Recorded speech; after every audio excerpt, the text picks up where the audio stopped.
Hey everybody, Mr. West here.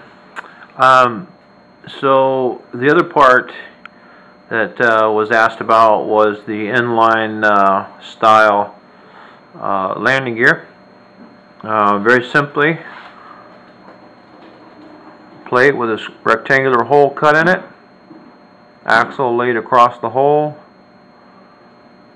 some 1/4 inch square dowel, just some material that I've made, fabricated up, whittled down, milled down rather, and of course hot glue. Some washers there on the axle between, and exactly the same in the front end.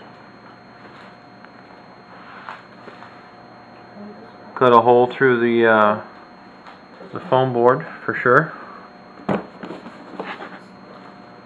Flip that over, you can see the top side. So what you see is just the wheel coming up through there. The other thing too, I thought, because this is just landing gear, this is not takeoff gear, one could make a friction brake for this rear wheel, or the front wheel for that matter. But for one of the wheels, and maybe you could use a rubber band tension on a little piece of plywood or something. You just fabricate a friction brake on that wheel to help slow things down on landing. If you have a kind of a sloped runway, sloped down, then it tends to run away.